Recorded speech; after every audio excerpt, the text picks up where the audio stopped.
오늘의 주요 뉴스입니다. 부산의 코로나19 신규 확진자가 8일 만에 또다시 100명을 넘어섰습니다. 지인 모임에서 확진자가 추가되는가 하면 지역의 한 PC방에서도 집단 감염이 발생했습니다. 3차원 가상세계를 뜻하는 메타버스를 부산 지역 스마트 관광에 접목시키기 위한 논의가 이루어지고 있습니다. 전문가들은 현실과 가상의 관광 메타버스 플랫폼을 구축하고 발전시켜야 한다고 강조했습니다. 부산 지역 삼북도로 주민들의 삶과 애환을 담은 전시관이 문을 열었습니다. 60, 70년대 삼북도로에 살던 주민들의 가재도구 등을 전시해 당시 생활상을 한눈에 볼 수 있습니다. 자일 오전 8시쯤 도시고속도로 시외 방향 오륜터널 인근에서 오중 추돌 사고가 발생했습니다.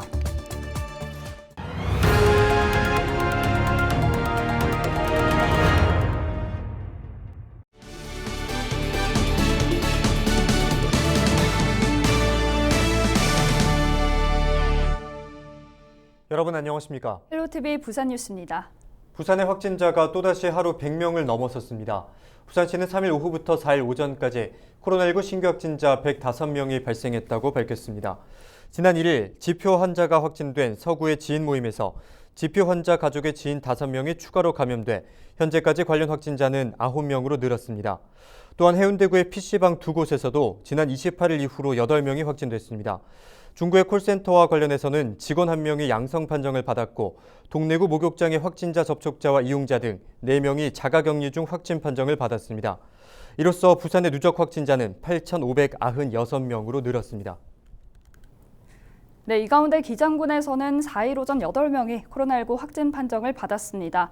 기장군 203번부터 206번, 209번 확진자는 기장군과 해운대구, 경남 확진자의 접촉자입니다. 207번과 208번, 210번 확진자는 의심 증상으로 기장병원 선별진료소에서 검사를 한 결과 양성 판정을 받았습니다. 한편 기장군은 지난 3일 콜라텍과 유흥주점, 목욕장업 등을 대상으로 방역수칙 준수 여부에 대한 현장 점검과 함께 행정지도를 했습니다.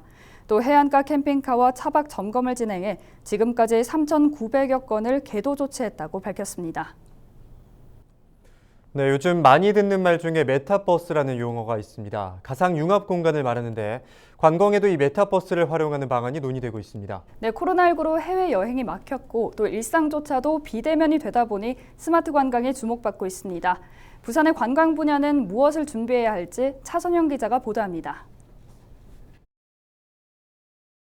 증강현실과 가상현실을 아우르는 확장현실로 가상융합 공간인 메타버스가 부산 스마트 관광의 미래로 주목받고 있습니다. 지난 3일 동의대 인공지능 그랜드 ICT 연구센터와 스마트 관광 마이스 연구소가 부산의 스마트 관광 미래를 준비하기 위해 마련한 세미나에서는 메타버스의 중요성이 다뤄졌습니다. 메타버스를 이용하면 부산에 있는 다양한 관광 요소를 가상 공간에서 간접 체험할 수 있는 가장 유용한 수단 중에 하나입니다. 실제적으로 관광에서 메타버스가 어떻게 활용될 수 있는가라는 취지로 세미나를 준비하게 되었습니다. 이날 강연에 나선 증강현실 분야 세계적 저명 인사인 티모시 정 교수는 관광산업의 메타버스가 제대로 접목되기 위해서는 초실감형 기술과 서비스에 탄탄한 스토리텔링이 결합돼야 한다는 점을 강조했습니다. 메타버스를 생각할 때 이제 기술 중심으로 접근하는 경우가 있거든요. 저는 절대로 그게 올바른 방향이 아니라 생각하고 컨텐츠, 관광에서 사람이 이렇게 삶의 질이나 행복을 위해서 사실은 레저라든지 이런 부분이 필요한 부분이 관광 분야이잖아요. 그래서 특별하게 그런 부분을 잘 도와줄 수 있는 그런 도구로서 메타버스가 쓰여져야 된다고 생각해요.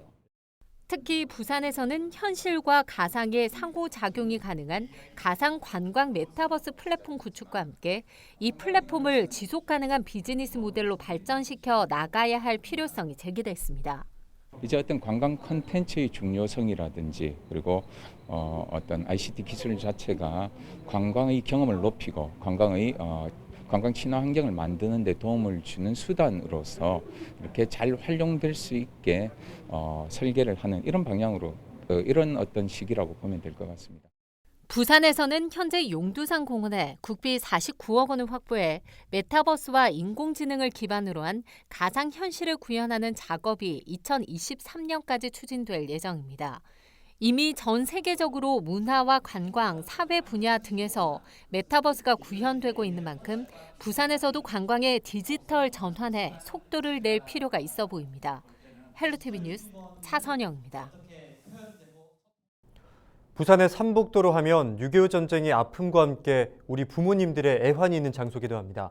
최근에 이 삼복도로의 삶의 역사를 만날 수 있는 전시관이 문을 열었습니다. 최근 50년 정도의 역사 그리고 당시의 물품들이 전시돼 있는데 우리 부모님 그리고 할아버지 할머니들의 생활을 엿볼 수 있습니다. 관람객들의 발길이 이어지고 있다고 하는데요. 보도에 김한식 기자입니다. 삶의 무게를 지탱했던 검정 고무신, 그리고 꿈 많던 학생들이 신었던 운동화까지 6, 70년대 삼복도로에 살던 주민들이 공장에서 만들었던 신발들입니다. 연탄을 찍어냈던 틀과 가정의 필수품이었던 연탄 집게, 세월을 거슬러 당시의 생활상을 엿볼 수 있는 삼복도로 전시관이 문을 열었습니다. 한쪽에 놓인 담배는 지금은 사라졌지만 당시에는 고급 담배였습니다. 한 가족의 생계를 들어올렸던 지게, 음식을 조리할 때 사용했던 골로도 눈에 띕니다. 세월이 흘러 다시 만난 옛 물건들은 아련한 추억과 향수가 됩니다. 어릴 때 그 모습들하고 그런 기억들이 좀 새록새록 나고 감회가 새롭고 그래요. 그때는 뭐 돌아가지는 못하겠지만 아쉽죠, 그런 것들이. 냉장고가 귀했던 시절, 각종 반찬과 젓갈 등은 옹기에 담아 보관했습니다. 간단한 옷이나 물건을 보관했던 장롱과 다과상으로 이용됐던 소반도 볼 수 있습니다. 예전 흔히 볼 수 있는 물건들이었지만 요즘 젊은 세대에게는 신기하게 보입니다. 또 삼복도로와 관련한 기사들에서 당시 사회의 문제점과 삶을 엿볼 수 있습니다. 할머니 댁에 놀러 갔을 때 봤던 물건들이 있어가지고 너무 신기하고 기록들을 보면서 또 옛날에 뭐 아팠던 기억, 그전에 또 좋았던 이런 기록들을 같이 볼 수 있어가지고. 삼복도로 전시관에서는 정기적으로 인문학 강의도 열릴 예정입니다. 또 당시의 생활을 체험할 수 있는 다양한 프로그램도 마련되고 있습니다. 헬로티비 뉴스 김한식입니다. 해운대구가 지난달 25일 해운대 해수욕장에서 발생한 중학생 2명의 익수 사고와 관련해 해수욕장 안전관리 강화 대책을 강구하는 관계기관 회의를 5일 개최합니다. 이날 회의에는 해수욕장 관리기관인 해운대구와 관할 경찰, 해양경찰, 소방 관계자가 참석할 예정입니다. 구는 취약 시간 안전관리 공백을 메우기 위해 안전관리 인력 6명을 보강하기로 하고 이달 중 예산을 확보해 채용할 계획이라고 밝혔습니다. 채용된 안전관리 인력은 밤 0시부터 오전 6시까지 해운대 해수욕장에 배치됩니다. 또한 오후 7시부터 새벽 2시까지 근무하는 기존 야간 단속반의 근무 시간을 조정해 오전 7시까지 현장 순찰에 나서도록 하고 위험지역 입수금지 안내문 17개를 추가로 설치했습니다. 이 밖에도 해운대구는 내년에 예산 5억 원을 확보해 해수욕장 상황을 실시간으로 확인할 수 있는 지능형 CCTV를 설치할 계획입니다. 4일 오전 10시쯤 연제구의 한 아파트 상가 앞 도로에서 50대 여성 A씨가 덤프트럭에 치였습니다. 이 사고로 A씨는 현장에서 숨졌습니다. 경찰은 교차로에서 우회전하던 덤프트럭이 A씨가 타고 있던 자전거를 발견하지 못해 사고가 난 것으로 보고 정확한 사고 경위를 조사하고 있습니다. 부산진구가 부산시에서 추진하는 입원아동 돌봄 서비스에 동참합니다.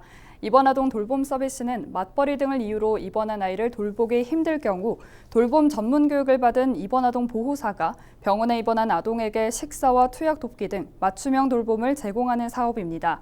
이용요금은 가구 소득 유형에 따라 시간당 최소 1,300원에서 최대 6,500원입니다.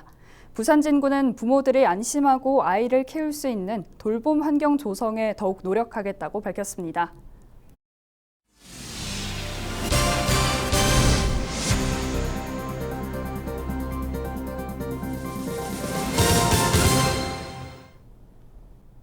부산공동어시장의 현대화 사업이 속도를 낼 전망입니다.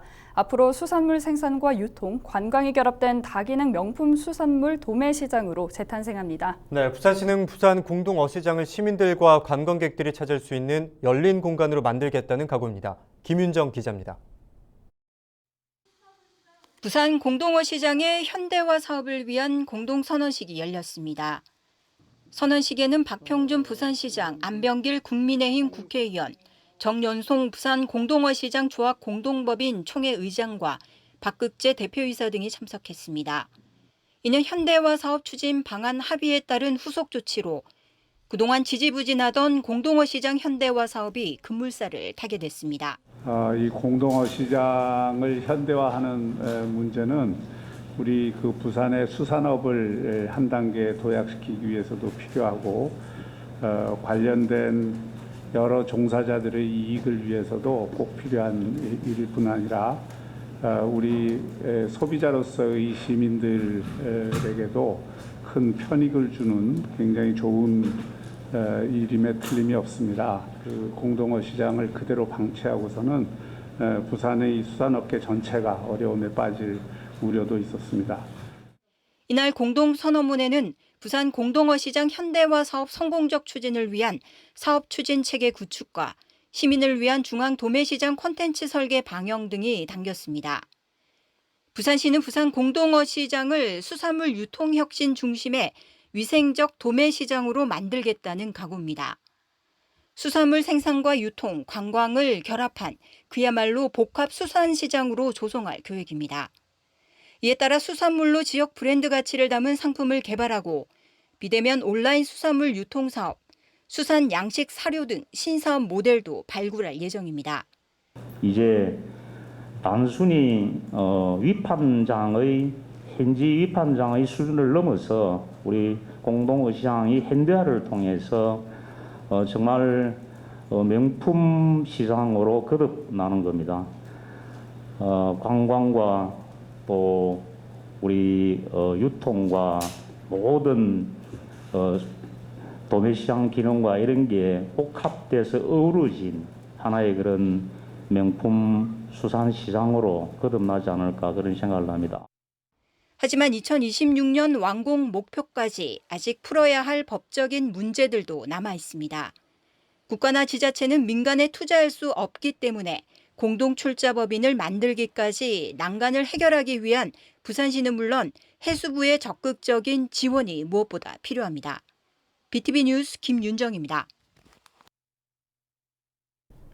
4일 오전 10시쯤 하구원 다리에서 무게 2.5톤의 철판 10개가 도로에 떨어졌습니다. 이날 사고는 화물차가 도로를 달리던 중 알 수 없는 이유로 철판이 떨어지면서 발생했습니다. 다행히 사고 당시 주변에 차량이 없어 인명피해는 발생하지 않았습니다. 사고가 나자 경찰은 대형 크레인 2대를 불러 2시간여 만에 철판을 치웠고 현재 정확한 사고 경위를 조사하고 있습니다. 4일 오전 8시쯤 도시고속도로 시외 방향 오륜터널 인근에서 오중 추돌 사고가 발생했습니다. 다행히 인명피해는 없었습니다. 경찰은 운전자들을 상대로 정확한 사고 경위를 조사하고 있습니다. 부산대 고고학과 정징원 명예교수가 부산대박물관 신축 건립을 위한 발전기금 5천만 원을 출연했습니다. 부산대 사학과 동문인 정징원 명예교수는 부산대 고고학과 교수로 재직하다 지난 2006년 퇴직했습니다. 이후 부산대박물관 연구위원과 관장으로 발굴조사와 학술 총서 발간 등에 참여해 많은 성과를 냈습니다. 정 명예교수는 부산대박물관 건물이 낡아 전시와 유물관리, 연군 등의 어려운 점이 많았다며 국가거점 국립대라는 위상에 걸맞은 박물관으로 건립되기를 바란다고 밝혔습니다. 부산대박물관 건물은 1956년에 준공돼 65년간 사용돼 왔으며 가야 전문 연구시설을 갖춘 첨단 박물관 신축의 필요성이 제기되고 있습니다. 부산시 교육청이 학교 공동체의 성인지 감수성과 성인식 개선을 위해 교육 대상 맞춤형, 인문 문화예술 도입형 등 다양한 방식으로 교육을 시행한다고 밝혔습니다. 교육청은 법정 필수 교육인 성희롱과 성폭력 등 성인지 감수성 교육이 일방향식 강의 형태로 진행돼 실질적인 의식 개선과 행동 변화를 불러오는 데 한계가 있었다고 말했습니다. 이에 따라 인구 통계학적 특성과 수요를 반영해 교육 과정을 개별화한 교육과 인문학적 감성을 활용하는 인문 문화예술 도입형 교육 등이 진행될 예정입니다. 이상으로 뉴스를 마칩니다. 함께해 주신 여러분 고맙습니다.